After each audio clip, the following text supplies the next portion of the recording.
자, 이런 것들을 생각해 보는 건 어떨까요? 현대 스마트폰에는 왜 여러 대의 카메라가 있을까요? 보통 사람들은 스마트폰 사용에 얼마나 많은 시간을 보낼까요? 왜 스마트폰은 계속 커지는 걸까요?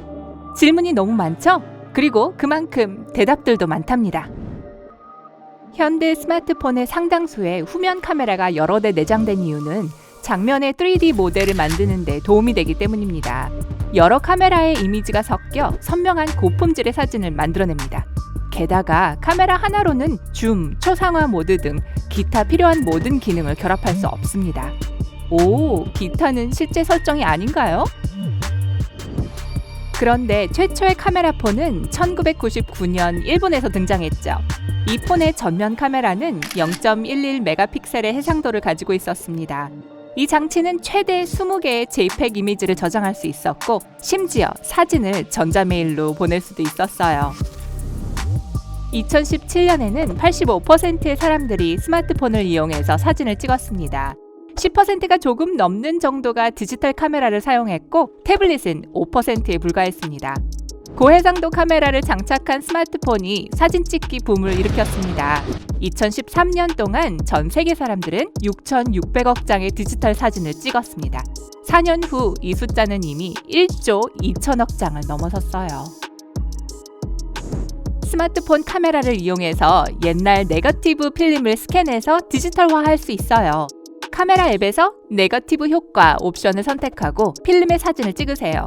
질이 그렇게 좋지 않을 수도 있지만 이제 어린 시절의 사진을 가지고 계실 수 있어요. 노모포비아는 스마트폰 없이 지내는 것에 대한 두려움이에요. 노 모바일 폰 포비아를 줄인 말이죠. 요즘 많은 사람들이 링자이어티 증세를 가지고 있죠. 이런 사람들은 전화벨이 울리지 않았는데도 전화벨이 울린다고 느낍니다. 우와. 핸드폰으로 차를 잠그고 열고 시동을 걸 수 있도록 해주는 스마트폰 앱이 있습니다. 휴대폰 던지기는 핀란드의 전국적인 스포츠예요. 매년 대회가 열리죠. 참가자 본인의 핸드폰을 가져오는 것은 허용되지 않고 기증된 폰만 던져야 하죠. 그게 무슨 재미죠? 요즘 35억에 가까운 사람들이 스마트폰을 가지고 있습니다. 즉, 거리에서 만나는 2명 중 1명은 스마트폰을 갖고 있다는 말이죠. 오래된 노키아 문자 수신음? 은 SMS 글자의 모스 부호예요. 오, 밝으면 벨소리도 있어야겠어요. 어떻게 생각하세요? 여러분의 아이디어를 댓글로 남겨주세요. 연령에 따라 평균 스마트폰 사용자는 하루 80번까지 핸드폰을 잠금 해제합니다. 기록 보유자는 1990년대와 2010년대 초에 태어난 Z세대입니다. 핸드폰에 LED 플래시가 있으면 스마트폰을 야간 조명으로 바꿀 수 있습니다. 투명한 플라스틱 병에 물을 가득 채워주세요. 핸드폰의 손전등 기능을 켜고 핸드폰의 뒷면을 위로 향하게 한 후 그 위에 물병을 올려주세요. 플래시에서 나온 빛이 퍼져서 임시 램프가 방을 비춰줄 거예요. 웹 브라우저나 앱으로 온라인 쇼핑을 한 다음에 42%의 스마트폰 사용자들은 또 다른 쇼핑 앱을 열거나 채팅 앱을 엽니다.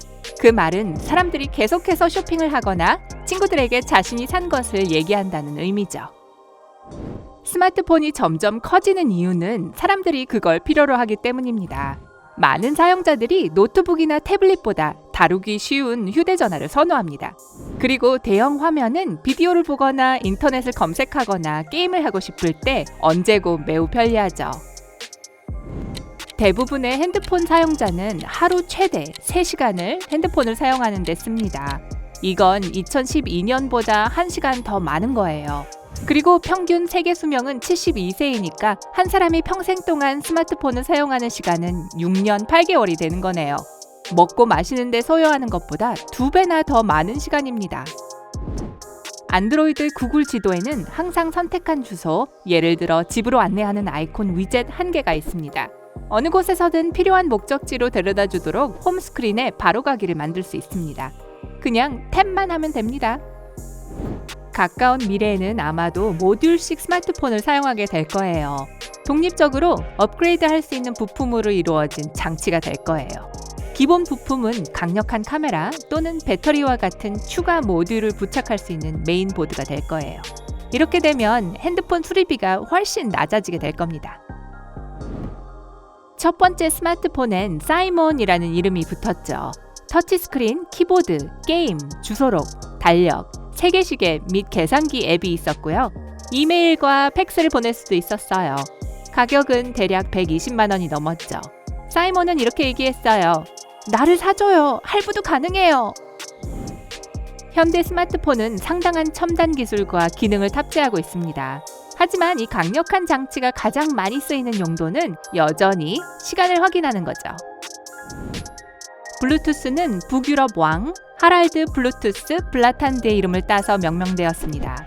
그 남자는 그의 설득력으로 유명했죠. 그에겐 파란 이빨 하나도 있었어요.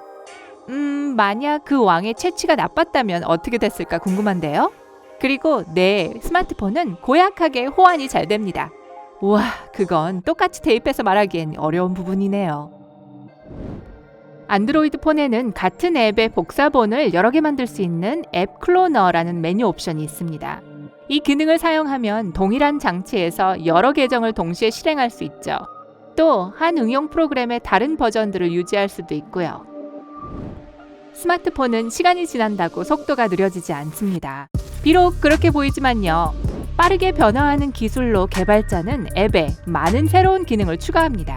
이 업데이트는 폰에서 더 많은 리소스를 끌어냅니다. 그래서 여러분이 가장 좋아하는 앱이 기기에서 더 느리게 작동하기 시작하는 거예요. 게다가 오래된 핸드폰은 일반적으로 메모리가 작아 상황에 별 도움이 되지 않죠. 스마트폰은 적외선을 볼 수 있어요. 핸드폰 카메라에 TV 리모컨과 같은 적외선 빔을 가리키면 화면에 보라색 점이 보입니다. 대부분의 디지털 카메라에는 인간의 눈에 보이지 않는 빛의 주파수를 감지하는 센서가 있거든요. 사람들이 다운로드하는 모바일 앱의 수는 매년 증가합니다. 2017년 1780억 개에서 2년 후에는 2040억 개가 됐죠. 가장 인기 있는 것 중에는 유튜브, 페이스북, 구글 지도, 지메일, 왓츠앱 등이 있습니다. 스마트폰은 QR코드뿐만 아니라 전통적인 바코드도 읽을 수 있어요. 바코드를 읽는 특수 앱을 다운로드하면 모바일 기기의 도움으로 가격을 비교하거나 물품 목록을 만들 수 있어요. 지금 전 세계 사람들은 100억 대 이상의 모바일 기기를 쓰고 있습니다. 이건 지구 전체 인구보다 더 많은 수량이죠. 안드로이드 스마트폰을 사용하고 있다면 알람을 점점 더 크게 울리도록 프로그램을 할 수 있어요.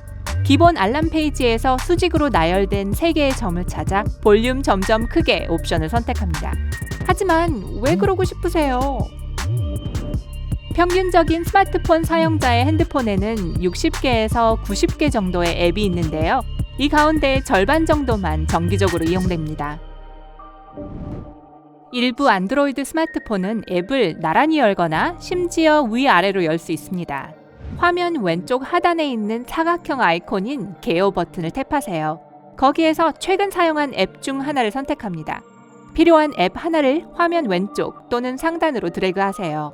그런 다음 열고 싶은 다른 앱을 선택하면 됩니다. 분할 화면 모드에 대해 계속 말하자면 최근 가장 자주 열었던 앱 2개 사이를 쉽게 전환할 수 있습니다. 개요 버튼을 2번 탭하기만 하면 됩니다. 새 휴대폰 1톤에는 금 원석 1톤보다 수십 배 많은 금이 들어있습니다. 이게 언젠가는 금괴가 되지 않을까 싶네요. 오늘 새로운 것을 배웠다면 이 영상에 좋아요를 주고 친구와 공유하세요. 여기 여러분이 좋아할 만한 다른 멋진 비디오들이 있습니다. 왼쪽 또는 오른쪽을 선택하고 삶의 밝은 면에 머무르세요.